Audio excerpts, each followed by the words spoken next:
আমরা এই মুহূর্তে দাঁড়িয়ে রয়েছি শঙ্করপুর অঞ্চল এবং নুনতলা আইএসএফের পার্টি অফিসে। কেন দাঁড়িয়ে রয়েছি? এসআইআর নিয়ে মানুষের ভিতরে যে আতঙ্ক সৃষ্টি করছে তৃণমূল সরকার, মানে রাজ্যে যিনি ক্ষমতায় রয়েছে মমতা ব্যানার্জি। এমনকি 21শে জানুয়ারি আইএসএফের প্রতিষ্ঠাতা দিবস, তাদের দল প্রতিষ্ঠিত হয়েছিল 2021 জানুয়ারি। আর তাদের প্রতিষ্ঠাতা হিসাবে কিন্তু তারা ঠিক 21শে জানুয়ারি কলকাতা চলো ডাক দিয়েছে শহীদ মিনার। আর সেখানে কে আসছে? দলের যিনি চেয়ারম্যান রয়েছে নওশাদ সিদ্দিকী এবং দলের প্রতিষ্ঠা যিনি করেছিলেন পীরজাদা আব্বাস সিদ্দিকী সাহেব, তিনি আসছেন 21শে জানুয়ারি শহীদ মিনারে। গ্রাম এলাকায় আমরা কান পাতলে শুনতে পাই যে 21শে জানুয়ারি ওই প্রতিষ্ঠাতা যেখানে প্রতিষ্ঠিত হয়েছিল দল, সেখানে মিটিংটা ডেকেছে আইএসএফের বিধায়ক নওশাদ সিদ্দিকী, এবং সেখানে আইএসএফ কর্মীরা যাতে করে না যেতে পারে তারই একটা চক্রান্ত বিএলওদের বিরুদ্ধে অভিযোগ আসছে। বিএলওরা দেখে দেখে আইএসএফ কর্মীদেরকে ওই 21 তারিখে হায়ারিং এর ডেট ফেলেছে। আমার সঙ্গে রয়েছে মথুরাপুর লোকসভার দায়িত্বপ্রাপ্ত তাজউদ্দিন গাজী এবং রায়দিঘি বিধানসভার অবজারভার। স্যার কি বলবেন, এই যে দেখে দেখে 21 তারিখে ডেট ফেলছেন হায়ারিং এর, কি বলবেন? দেখুন, সর্বপ্রথম আপনার যে ইনসাফ টিভি সকল দর্শক এবং শ্রোতাদের নতুন বছর শুভেচ্ছা ভালোবাসা জানাই। বিষয়টা হলো, আপনারা বর্তমান জানেন যে বর্তমান যে সেন্ট্রাল এবং তৎসহ রাজ্যের সহযোগিতায় যে এসআইআর নামে যে নাগরিক হয়রানি যেটা শুরু করেছে, আমি মনে করি ব্যক্তিগতভাবে যেটা যে গত 21 ইলেকশন যেমন এনআরসি সিএনএ জুজে দেখেছিল, ঠিক একইভাবে যেহেতু 26শে ভোট, সুতরাং এই একটা ভালো একটা এসআইআর নিয়ে একটা যুদ্ধ দেখানো শুরু করেছে, যেটা কেন্দ্র এবং রাজ্য মিলে। কিন্তু আমি বলছি তাজ ভাই, এই যে 21 তারিখ, এটা দেখে দেখে 21 তারিখ আইএসএফ যারা কর্মী যারা লিডার তাদেরকে 21 তারিখে ডেট ফেলা হচ্ছে কেন? এখান থেকে তো বুঝতে হবে। দেখুন, একটা নির্দিষ্ট হিয়ারিং এ যেখানে একটা খসড়া তালিকা ফাইনাল বের হয়ে যাওয়ার পরও কি করে হিয়ারিং হয় আমার এটা মাথা আছে না। তারপরে একটা কথা বলি, হিয়ারিং করছেন সবাই ঠিক আছে, তো আমি কয়েকটা জিনিস লক্ষ্য করেছি বাস্তবিক আমার ব্লগ দিয়ে, যেখানে ব্লগ পোর্টালে একটা ডেট ইস্যু হয়েছে যে এই ডেটে এই বুথ হবে, সেখানে বিএলও হোক বা কারো ইন্ধন হোক, মানে পাকামি মেরে সেটা বেছে বেছে 21 তারিখে ফেলছে, বিশেষ করে আমাদের আইএসএফ নেতৃত্ব বা যেখানে আইএসএফের চাপ আছে। তো এটা হচ্ছে সম্পূর্ণ রাজ্য সরকারের প্ল্যান বা যারা নেতৃত্ব আছে বর্তমান শাসকের, তাদের প্ল্যান হতে পারে, যাতে করে তারা 21শে জানুয়ারি যে বড় মেগা প্রোগ্রাম বা যেভাবে আজকের মানুষের মনে সারা জাগাতে পেরেছেন বা সক্ষম হয়েছেন আমাদের নওশাদ ভাইজান, তার নেতৃত্বে তার যে ডাকে যে মেগা প্রোগ্রাম হতে চলেছে ঐতিহাসিক প্রোগ্রাম, সেটাকে রুখতে কিছুটা স্থগিত করতে এই প্ল্যান হতে পারে। অনেকে বলছে আইএসএফ এর প্রতিষ্ঠাতা পীরজাদা আব্বাস সিদ্দিকী 5 বছর পরে, কারণ আপনাদের দল 5 বছর তৈরি হয়েছে 2021 সালে, একই মঞ্চে দুই ভাইকে দেখা যাবে, মানে কতটা মানুষের ভিড় হবে তারই পরিকল্পনা শাসক দল করছে যাতে করে মানুষ না যায়। একদম একদম, আপনি যেটা বলছেন একদমই ঠিক, আমি সেটাতে ধারণা করলাম। আর এটুকু বলে রাখি, যতই ওনারা হয়রানি করুক বা যতই বাহানা দিই 21 তারিখ, কিন্তু আমরা যেভাবে প্রস্তুতি নিচ্ছি আগামী দিন 21 তারিখ বুধবার, আমরা দলমত নির্বিশেষে সব কিছু উপেক্ষা করে, কারণ একটা জিনিস এখানে আমার যেটা মনে হয়, যদি আজকে আমার ভোটাধিকার বাদ যায়, তো আমার ভোটে তো মমতা ব্যানার্জি মুখ্যমন্ত্রী, আমার ভোটে তো বর্তমান গ্রামের পঞ্চায়েতের প্রধান, ব্লকের প্রেসিডেন্ট, প্রধানমন্ত্রী, তাহলে ওদের পদগুলো খারিজ হওয়া দরকার। এটা শুধু কিছু নয়, নাথিং, শুধু মানুষকে হয়রানি করা এবং 21 জানুয়ারি যাতে একটা স্থগিত হয় তার জন্য একটা প্রি প্ল্যান। তবে এটুকু বলে রাখি, আমরা দলমত নির্বিশেষে সবকিছু উপেক্ষা করে আগামী 21 তারিখ আমরা কলকাতা হাজির হব। কিন্তু আপনি এখানে আপনার যে সভা হয়েছে মিটিং, আপনি ছোটখাটো মিটিং করেছে এখানে দলীয় কর্মীদেরকে নিয়ে, সেখানে আপনি বলছিলেন যাদের 21 তারিখে ডেট পড়েছে তারা তো ওখানে যেতে পারবে না, তাদের জন্য উপায় কি রয়েছে? আপনি একটা ভিডিওর কথা বলছিলেন যেখানে কাগজ লিখিত জমা দিতে হবে। হ্যাঁ, দেখুন, এখানে আমার সঙ্গে উপস্থিত আমাদের অঞ্চল সভাপতি শ্রদ্ধা আমার সবুল্লাহ মহাশয়, তাছাড়া উপস্থিত আছেন আমাদের সংগ্রহ অঞ্চলের একমাত্র আমাদের আইএসএফের মেম্বার সিরাজ মেজদা বা আরো অন্যান্য নেতৃত্ববর্গ উপস্থিত আছেন, বা শামীমদা, সবাই কম বেশি বক্তব্য বললেন। আমাদের এখানে আজকের অঞ্চলের মিটিং ডাকা হয়েছিল, আঞ্চলিক মিটিং, এবং সেখানে এসআই নিয়ে হঠাৎ করে একটা খারাপ বার্তা 21শে জানুয়ারির জন্য, তো একটা মানুষের মধ্যে ভয়ের একটা বাতাবরণ তৈরি করে। তার জন্য বিষয়টা হলো, যাদের 21 তারিখে ডেট পড়েছে আমরা প্রত্যেকে অলরেডি বলে দিয়েছি, তার যে এআরও সাহেব আছেন তানাকে চিঠি করতে বা মেল করতে বা চিঠির মাধ্যমে জানাতে যে সাহেব, যে আমরা ওই দিন আমাদের কোনো কারণবশত হোক, অসুস্থ কারণবশত হোক বা যে কোনো কারণবশত যেতে পারছি না, পরবর্তীতে একটা ডেট দেওয়া হোক। গ্যারান্টেড হবে? দেখুন, আমাদের মোটামুটি আমরা একটা যারা নেতৃত্ব আছে সিদ্ধান্ত নিয়েছি, সেটা গ্রান্টেড হবে কি না হবে সেটা গণতান্ত্রিক পক্ষে আগামী দিনে আমরা দেখে নেবো।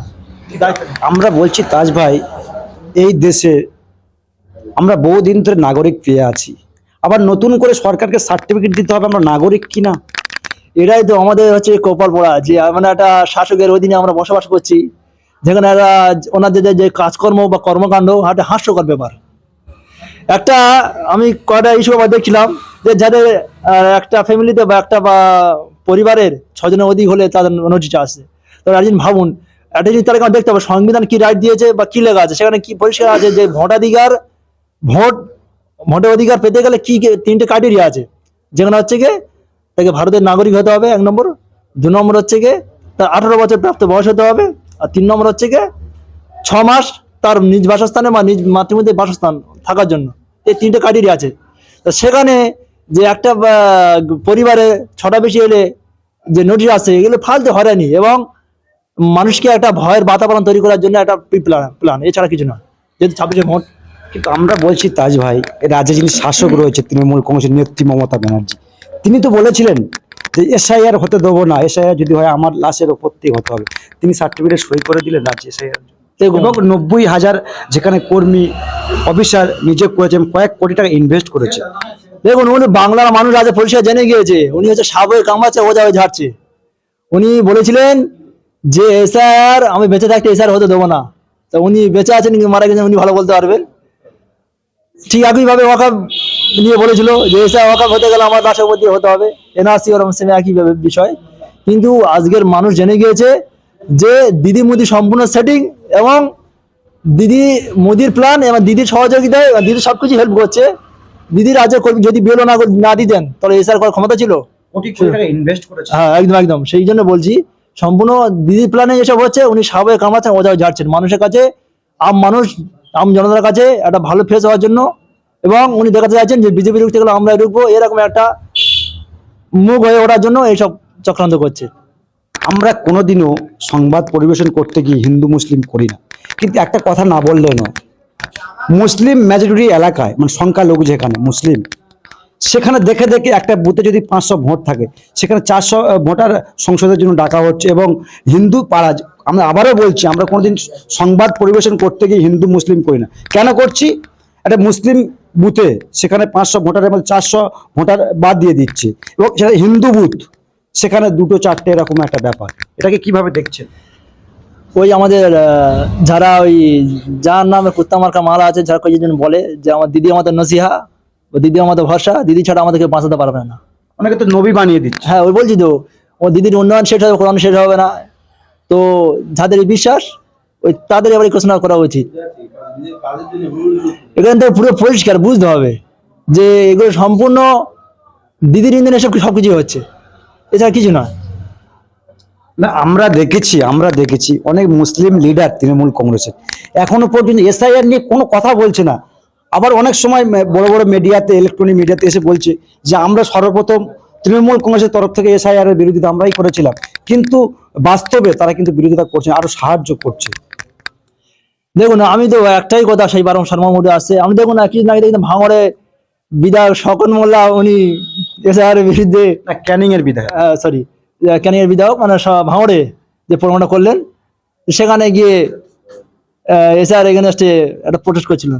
দেখে বেশ হাসি লাগে যে ওদের কর্মকাণ্ডগুলো, মানে এত সুন্দর নাটক করতে পারে, দিদির কাছে ভালোই শিখেছে। হ্যাঁ, ওনাদের নেত্রী যেমন নাটক করতে পারে, তার থেকে ভালো এরা শিখেছে। কিন্তু আমরা বলছি বারবার মুখ্যমন্ত্রী মুসলিম তোষণের কথা বলে, কখন ইমাম ভাতা, কখন মুসলিমদের এটা ওটা সেটা। আবার সে এই মুসলিমদের সংখ্যালঘু ভোট তো বেশিরভাগ মুসলিম তৃণমূল কংগ্রেসকে ভোটটা দেয়। দেখুন, বিষয়টা হলো আমি একটা মুসলিম ফ্যামিলির ছেলে, তবে আমি ধর্মের বিষয়ে যারা ধর্মগুলো তারা ভালো বলতে পারবেন। তো আমার ছোট করে যেটুকু মনে করি, আজকে যদি প্রকৃত মুসলমান ধর্ম দিয়ে দেখতে যায়, তাহলে কোনো মুসলিম পার্সন এই যত রকম ভাতা দিচ্ছে একটাও গ্রহণ করা উচিত নয়। তাছাড়াও আজকের মুসলিমদের নেতা বলেন ভোটে মানে ভোটের আগে যে আমি 10,000 মাদ্রাসা দেবো, 10,000 মাদ্রাসা তো দূরের কথা, যে কটা মাথা ছিল আজ সব বন্ধের মুখে। আজকে হাজার হাজার স্কুল বন্ধ, আজকের যেগুলো ওয়াকফ সম্পত্তি ছিল, আজকের ওয়াকফ সম্পত্তি কি দ্বিচারিতা করলেন। শুধু তাই নয়, সবচেয়ে বড় সত্য উনি হবেন। আজকে দিনে দাঁড়িয়ে দীঘার জগন্নাথ ধাম করছেন, কোথায় দুর্গাগমন করছেন নিউ টাউনে, কোথায় আবার শিলান্যাস করছেন, এইসব কর্মকাণ্ড। একটা কথা না বললে নয়, আমরা অনুষ্ঠান শেষ করব। নাম বলবো না, আমি তৃণমূল এক নেতা চায়ের দোকানে বলা বলি করছে যে নওশাদ সিদ্দিকী এসআইআর এর বিরোধিতা করেছে, সকলে আমরা জানি। আজকের নওশাদ সিদ্দিকী চুপ কেন, কথা বলছে না কেন, যে সমস্ত নাগরিকদের নাম বাদ দেওয়া হয়েছে? যে বলছে সে হচ্ছে এক নম্বর যে গান্ডু মূর্খ, তার পেটে ক নেই, লাথি মারলে মাঝে ক বেরোবে না। নওশাদ সিদ্দিকী সাহেব বলেছেন এসআইআর নিয়ে আতঙ্কিত হবেন না, আমি আছি। আমি সেটা তো বলছি, তা জানা নেই তো, সে জানবে কোথা, তার চোখে তো মানে কি বলবো আর। আজকে দিনে দাঁড়িয়ে নওশাদ ভাইজান যে এসআই নিয়ে যদি মামলাকে করে দেয় সুপ্রিম কোর্ট, সর্বদা নওশাদ ভাইজানই করেছে। এবং কোন এত বড় নেতা আছে, একমাত্র গত শুক্রবার গেল নওশাদ ভাইজান একমাত্র নির্বাচন কমিশন অফিসে গিয়েছিলেন এবং ডেপুটেশন দিয়েছেন। টিএমসি কোন নেতা গিয়েছে? যারা বলছে একমাত্র তারা আছে হারাম করে, আর চোখে তাদের কুলুপ, মানে মুখে কুলুপ পড়েছে, আর চোখে ছানি পড়েছে। আমরা একটা অনুষ্ঠান শেষ করবো, শেষ প্রশ্ন আপনার কাছে। হুমায়ুন কবির যে দল গঠন করেছেন জনতা উন্নয়ন পার্টি, তিনি বলছেন প্রথমে নওশাদ সিদ্দিকীর বাড়িতে তিনি গিয়েছিলেন ফুরফুরা শরীফে, কারণবশত তার আমার সঙ্গে দেখা হয়নি। তিনি বাড়িতে ফিরে এসে তিনি বলছেন নওশাদকে ভাঙড়ে আমি হারাবো। হঠাৎ তৃণমূলকে হারাচ্ছে, কখন নওশাদকে হারাচ্ছে, কখন বিজেপিকে হারাচ্ছে, এখন বলছে নওশাদ সিদ্দিকীকে আমি হারাবো। দেখুন, ওগুলো উপনেত্রীরা ভালো বলতে পারেন, তারপরে ছোট মাঝে একটা কথা বলি, কোথায় হুমায়ুন কবির আর কোথায় নওশাদ। আমাদের উকুল সাহেব মানে উকুল বাবু আছেন, ভালোই বলে, কোথায় যদু বসা কোথায় তোরতাবো, সেরকম একটা বিষয়। আজকে নওশাদ ভাইজান যে ফ্যামিলি ছেলে, ব্র্যান্ড ফ্যামিলি ছেলে, সেখান থেকে দাঁড়িয়ে যে 4 বছর 5 বছর ধরে যে পার্সোনালিটি তৈরি করছেন, রাজনৈতিক ক্যারিয়ার তৈরি করছেন, তার কাছে হুমায়ুন কবির যত পুরোনো এমএলএ হোক কিছুই নয়, নাথিং। আজকের হয়তো একটা বাবরি মসজিদ কেন্দ্র করে একটা কিছু মানুষ ছুটছে আবেগবশত, কিন্তু উনি হচ্ছে গিয়ে আকাশে হয়তো উঠছেন হুমায়ুন কবির, বা অনেক বড় ছোট কথা বলছেন নওশাদ ভাইজানকে নিয়ে, কিন্তু নওশাদ ভাইজান বলছেন নওশাদ সিদ্দিকী হুমায়ুন কবিরের সঙ্গে আধা ঘন্টা মিটিং করেছে, 12:30 থেকে না 2.5 ঘন্টা মিটিং করেছে। আজকে নওশাদ সিদ্দিকী টুপি মাথায় দিয়ে অস্বীকার করছে যে নওশাদ হুমায়ুনের সঙ্গে মিটিং করেনি। একটা কথা আছে না, পাগলে কিনা বলে ছাগলে কিনা হয়। তো এর আগে ওই হুমায়ুন কবিরই বলেছিল যে আমি আব্বাস সিদ্দিকীকে ইনভাইট করেছি আমার বাবরি মসজিদ ভিত্তি স্থাপনের জন্য, শিলান্যাসের জন্য।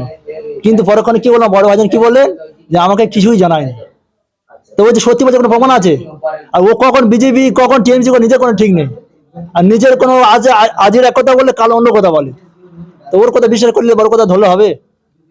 আমরা অনুষ্ঠান একেবারে শেষ করছি। তো সর্বশেষ প্রশ্ন আমিও বলবো, আমারও যে হায়ারিং এর ডেট পড়েছে সেটা কিন্তু 21 তারিখ। কারণটা সকলে আমরা জানি, ইনি বলে গেলেন নেতৃত্ব সাহেব আইএসএফ এর পক্ষ থেকে যে বেছে বেছে আইএসএফ এর যারা নেতৃত্ব রয়েছে এবং আইএসএফ কে যারা ভালোবাসে তাদেরকে 21 তারিখ হায়ারিং এর ডেট ফেলা হয়েছে। হয়তো তারা কি ভাবছেন জানি না, আমার কিন্তু ডেট ওই 21 তারিখে রয়েছে। আগামী আপডেট পেতে আমাদের চ্যানেলটি সাবস্ক্রাইব করবে, আমাদের পাশে থাকার চেষ্টা করবে।